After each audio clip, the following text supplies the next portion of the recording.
लेकिन आहान रौनक को संभालते हुए वहां से आराम ले जा रहा था। अब आगे वही आस्था अब अरमान के साथ सीधा कार की फ्रंट वाली सीट पर बैठ गई थी। लेकिन अरमान ने एक बार भी आस्था की ओर देखना जरूरी नहीं समझा था। वह समझ चुका था कि ये लड़की जानबूझकर उसे कुछ ज्यादा ही परेशान कर रही है, इसलिए उसे आस्था से दूरी बनाकर रखनी होगी। वहीं आस्था अरमान को बार बार नजरें बचाकर देख रही थी और सोच रही थी कि अरमान जी की क्या हालत हुई। उसने अच्छा खासा सबक सिखा दिया और साथ ही साथ जिस तरह से अरमान ने उसे परेशान किया था उसका बदला भी उसने उसे ले लिया है। इस वक्त ये सब सोचते हुए वो मन ही मन मुस्कुरा रही थी।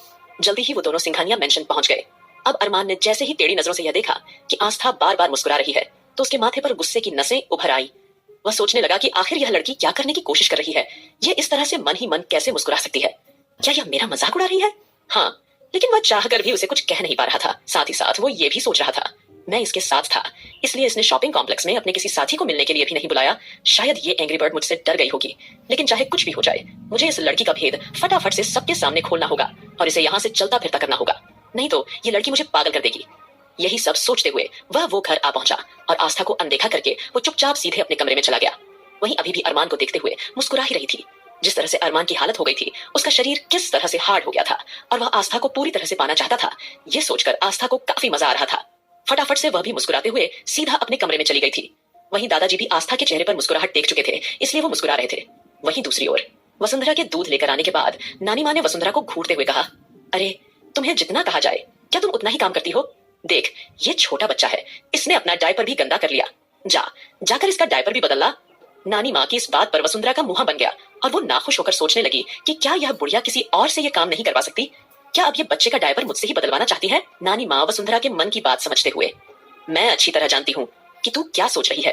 तुझे पता है, अगर तू नॉर्मल दादी होती तो आज तू अपने पोते के लिए ये सारे काम खुशी खुशी कर रही होती। लेकिन तुझे तो अपनी जिंदगी में सिर्फ पैसा दौलत चाहिए। रिश्ते नाते प्यार मोहब्बत से तो तेरा कोई लेना देना ही नहीं है। चल फटाफट से काम कर। अब जैसे ही नानी माँ ने वसुंधरा पर तंज कसा तो वैसे ही अभिमान जी घमंड के साथ मुस्कुरा उठे।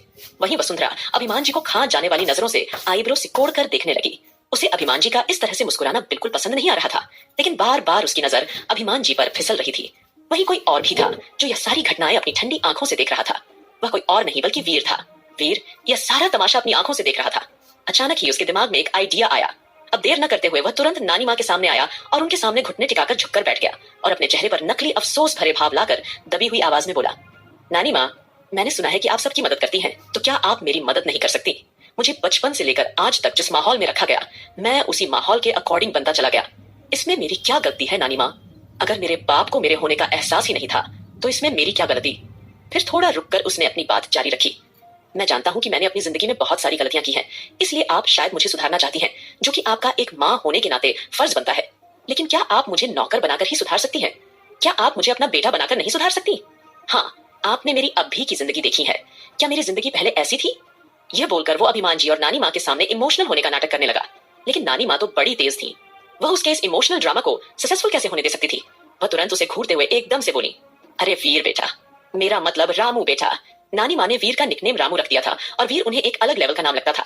वो अपनी बात जारी रखते हुए बोली, बेटा, जिस दिन मुझे यह लगेगा कि तू सचमुच बदल गया है और काफी चेंज हो गया है, उस दिन मैं तेरा नाम वापस से वीर बेटा रख दूंगी। तब तू समझ जाना कि अब तू मिस्टर अभिमान सिंघानिया का बेटा और दामाद जी का छोटा भाई बनने के लायक हो गया है। लेकिन उससे पहले एक बात बता बेटा, जब से तू इस घर में आया है, क्या तूने कभी इस बच्चे को गोद में लेने की कोशिश की है? यह तेरे सगे भाई का बेटा है, देख जरा इसे। यह कहते हुए ने जानबूझकर वीर का ध्यान अंश की ओर खींचा। अंश को देखकर वीर के मन में कुछ खास फीलिंग नहीं आई और उसके चेहरे पर भी अजीब से एक्सप्रेशंस थे। तब नानी माँ उसे देखकर कड़वाहट से हंसते हुए बोली, देखा तूने, तेरे चेहरे से साफ जाहिर हो रहा है कि तुझे इस मासूम बच्चे को देखकर कुछ खास खुशी नहीं हो रही है। लेकिन अगर तेरी जगह आहान, ध्रुव, आकाश बिटवा या सुमित बिटवा होते तो अब तक वो फूले नहीं समा रहे होते और वो आगे बढ़कर अंश को गोद में ले चुके होते। यही फर्क है तुझमें और उनमें। बेटा, जब तक तेरे अंदर की यह कड़वाहट और नफरत खत्म नहीं हो जाती, तब तक तुझे माफी मिलना मुश्किल है।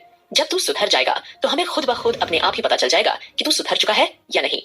जैसे ही वीर को नानी माँ की बात समझ आई, वैसे ही वह तुरंत ही नजरें चुराकर वहां से जाने लगा। वीर को थोड़ा बुरा तो लगा था, पर उसने कुछ कहा नहीं, क्योंकि वह यह समझ चुका था कि जब तक नानी माँ इस घर में मौजूद है, तब तक उसकी यहाँ कोई दाल नहीं गलने वाली है। तो इसीलिए वह चुपचाप वहां से जल्दी से चला गया था। वहीं अभिमान जी फख्र भरी नजरों से नानी माँ की ओर देखने लगे। अभिमान जी नानी माँ पर गर्व करते हुए बोले, माँ जी, अगर आप आज इस तरह का कोई टास्क नहीं रखती और वीर को इस तरह से मेरे सामने प्रेस नहीं करती, तो शायद मैं तरस खाकर उसे एक बार फिर अपना बेटा बना लेता और उसे गले से लगा लेता। लेकिन वाकई में जब तक उसके मन से सच्चे जज्बात बाहर निकल कर नहीं आते और जब तक उसके भीतर की कड़वाहट और नफरत खत्म नहीं होगी, तब तक वह हमारा बेटा बनने के लायक नहीं है। और क्योंकि वह हमारा खून है तो हम उसे बाहर भी नहीं छोड़ सकते। तो चाहे हमें कुछ भी क्यों ना करना पड़े या जिंदगी भर उसे घर का नौकर बनाकर रखना पड़े, लेकिन जब तक वह सुधर नहीं जाता तब तक हम उसे इस घर में वह इज्जत और मान सम्मान नहीं देंगे जिसका वह हकदार है। अभिमान जी की यह बात कहीं ना कहीं वसुंधरा ने भी सुन ली थी और वह अंदर ही अंदर खींच कर रह गई थी। फिर वह रहस्यमयी तरीके से हंसते हुए सोचने लगी, तुम मुझे या मेरे बेटे को इस घर में मान सम्मान दो या ना दो, लेकिन मुझे अच्छी तरह पता है कि किस तरह से मुझे वह मान सम्मान हासिल करना है। कहीं ना कहीं यह सोचते हुए वसुंधरा अपने ही ख्यालों में खो गई थी। फिलहाल अब सभी कपल्स वापस सिंघानिया मेंशन आ चुके थे। सबसे पहले सभी नहाने चले गए। नहा धोकर फटाफट सब एक साथ बैठकर खाना खाने लगे। खाने के दौरान हर कोई अपने अपने पार्टनर को मुस्कुराते हुए देख रहा था। उसी समय आस्था ने हल्की स्माइल करते हुए सबसे कहा, मुझे पूरी उम्मीद है कि आप सब अपने अपने पसंद के कपड़े ले आए होंगे। कल हमें अपने फंक्शन की तैयारी करनी है, देखना कितना मजा आएगा। आस्था की बात में हामी भरते हुए सभी कपल्स एक दूसरे को देखते हुए मुस्कुरा रहे थे। पूरे दिन की शॉपिंग और तैयारी के बाद सभी काफी थक चुके थे। तभी रौनक उबासी लेते हुए, हाँ पता नहीं आप लोगों का क्या प्लान है, लेकिन मुझे तो बहुत नींद आ रही है और कल हमें त्योहार भी मनाना है। मैं चाहती हूँ कि कल मैं बिल्कुल फ्रेश दिखूं, और अगर अभी मैं टाइम पर सोने नहीं गई तो पक्का मेरी आंखों के नीचे डार्क सर्कल आ जाएंगे। वहीं आहान रौनक की सुनते ही अगले ही पल फट से बोला, हाँ बिल्कुल सोना चाहिए बेबी, अगर मेरी हवाई को डार्क सर्कल आ गए तो मुझे बिल्कुल भी अच्छा नहीं लगेगा। चलो मैं तुम्हें कमरे में लेकर चलता हूँ और तुम्हें अच्छे से सुला देता हूँ। वहीं अरमान उस वक्त वहां मौजूद नहीं था, जिस वजह से सभी को एक दूसरे से खुलकर बातें करने का मौका मिल गया था। सबके साथ थोड़ी देर बातचीत करने के बाद आस्था उठते हुए बोली, चलो अब चलते हैं, कल हमारे लिए बहुत बड़ा दिन है। आप सब जानते हैं कल हमारे आराध्य का जन्मदिन है। कल हम सबके साथ मिलकर बहुत सारी खुशियां मनाना चाहते हैं। कम से कम एक दिन के लिए हम अपनी सारी परेशानियां साइड में रख देते हैं। आस्था की बात सुनकर सबके चेहरे पर बड़ी सी मुस्कान तैर गई। फिर सभी जल्दी जल्दी अपने कमरों की ओर सोने के लिए चले गए। आस्था भी अपने कमरे में चली गई क्योंकि उसे बेसब्री से कल का इंतजार था, क्योंकि आज का सारा काम पहले ही पूरा हो चुका था और नानी माँ ने वसुंधरा और वीर से सारी तैयारी करवा ली थी। इसलिए वो बेफिक्र होकर अरमान के बारे में सोचते सोचते सो गई। वहीं दूसरी ओर अरमान अपने कमरे में बेचैनी से करवटें बदल रहा था। उसकी आंखों के सामने बार बार आस्था की खूबसूरत सी कमर की झलक घूम रही थी। वह बेचैनी से सोच रहा था, आखिर मुझे हो क्या गया है, क्यों यह मामूली सी लड़की मुझे इतना ज्यादा इफेक्ट कर रही है। किसी को भी यह हक नहीं कि वह अरमान सिंघानिया की नींदें उड़ा सके। अपने मन में यही उटपटांग बातें सोचते हुए अरमान ने जल्दी से ध्रुव द्वारा दी गई कुछ दवाइयां ली और गहरी नींद में सो गया। फिलहाल अगली सुबह सभी लोग एकदम फ्रेश लग रहे। मेंशन के हर एक कोने में एक अलग ही तरह का उत्साह भरा माहौल था। आस्था हर किसी को छोटे छोटे काम बांट रही थी। कितनी सारी मिठाइयां बनानी है, कौन सी सजावट करनी है, सब कुछ वह सबको ध्यान से समझा रही थी। उसने नानी माँ और बाकी लोगों को भी मिठाइयां बनाने की जिम्मेदारी दे दी थी। बच्चों से लेकर बड़ों तक हर कोई अपने अपने हिस्से का काम करते हुए त्योहार की तैयारियों में जुटा हुआ था। आस्था चाहती थी कि जन्माष्टमी की तैयारी में कोई कमी न रहे। उधर अरमान माथे पर हल्की भौहें चढ़ाते हुए ये सारी सिचुएशन को चुपचाप देख रहा था। उसके मन में बार बार यही सवाल उठ रहा था, इस लड़की की इतनी हिम्मत कैसे हुई कि ये मेरे मेंशन में इस तरह से त्योहार मना रही है, जबकि मैंने इसे साफ साफ मना किया था। अरमान एक बार फिर पर्सनली जाकर आस्था को डांटना चाहता था, लेकिन कुछ सोचकर उसने खुद को रोक लिया। फिलहाल अपना मन शांत रखने के लिए उसने स्टडी रूम में अपना काम जारी रखने का फैसला किया। अब धीरे धीरे रात का माहौल पूरी तरह से तैयार हो चुका था। सभी कपल्स भी सज धज कर तैयार हो गए थे। सबने जो भी रैंडम कुर्ते पजामे उठाए थे वही पहन लिए थे। वहीं आस्था, जो कि अरमान के ठीक बराबर वाले कमरे में ही तैयार हो रही थी, वो सज धज कर बाहर आई।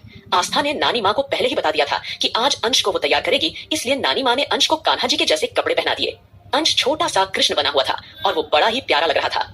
अंश को देखते ही आस्था ने अपनी आंखों से काजल निकालकर अंश को नजर का टिका लगा दिया और अंश को लाड़ प्यार करने के बाद उसने नानी माँ के कानों में धीरे से कहा, नानी माँ, क्या आप अंश को कान्हा बनाकर एक बार अरमान जी के सामने ले जा सकती हैं? हो सकता है कि अंश को देखकर उनके दिल की भावनाएं बाहर आ जाएं। कहीं ना कहीं इस बार आस्था अंश को अरमान के पास अकेले छोड़ने का रिस्क नहीं लेने वाली थी, इसलिए उसने सोचा कि इस बार नानी माँ ही अंश को अरमान के सामने लेकर जाएं तो अच्छा रहेगा।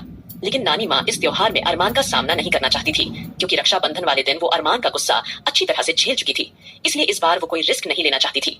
उन्होंने अभिमान जी से रिक्वेस्ट करते हुए कहा, आप ही दामाद जी के सामने अंश को लेकर जाइए, हो सकता है कि अंश को देखकर उनका मन भी इस जागरण में शामिल होने का कर जाए। नानी माँ की यह बात सुनकर अभिमान जी ने तुरंत मुस्कुराकर हामी भरी और उन्हें आश्वासन दिया। मेंशन में पहले से ही सभी कपल्स तैयार होकर हॉल में मौजूद थे। दादाजी और बाकी सब ने अरमान को इस बारे में बताने की कोशिश नहीं की थी कि वे लोग इस वक्त कहाँ फंक्शन कर रहे हैं। जब उनके पास कोई और रास्ता नहीं था, तब सब ने तय किया कि वह रघुवंशी मेंशन में ही फंक्शन करेंगे। वही अरमान, जो स्टडी रूम में अपने काम में डूबा हुआ था, उसकी ब्लैक कॉफी का वक्त हो चुका था, इसलिए वह सीधा हॉल में आकर बैठ गया। और जैसे ही वो वहां आया, वैसे ही उसने देखा कि सभी लड़कियां एक से बढ़कर एक तैयार हुई हैं और सुमित, आकाश, ध्रुव, आहान ने भी एक से बढ़कर एक शानदार कपड़े पहने हुए थे। और तो और उसके दादाजी भी पूरे जोश में लग रहे थे। यह सब देखकर अरमान की आंखें आश्चर्य से फैल गई। तंग आकर वो चिढ़कर सोचने लगा, आखिरकार यह सब लोग जन्माष्टमी का त्योहार मनाने के लिए कहाँ जा रहे हैं, जबकि मैंने तो इन्हें सिंघानिया मेंशन में किसी भी फेस्टिवल की मनाने की इजाजत नहीं दी थी। तो यह सब लोग सज धज के आखिर कहां पर जन्माष्टमी का त्योहार मनाने जा रही थी। लेकिन तभी उसके कानों में एक छोटे से बच्चे की किलकारियों की प्यारी सी आवाज सुनाई देने लगती है। उसने उस आवाज का पीछा किया। उस वक्त अंश अपने हाथ में पड़ी हुई छोटी सी बांसुरी से खेल रहा था। कभी उसे मुंह में ले रहा था, कभी उसे देख देख कर हंस रहा था। अंश को देखकर अरमान पूरी तरह मंत्रमुग्ध हो गया। नानी माँ ने अपने हाथों से अंश के लिए एक छोटा सा मुकुट बनाया था जो उन्होंने अंश को पहना दिया। अब छोटा सा अंश कान्हा जी बनकर बड़ा ही प्यारा लग रहा था।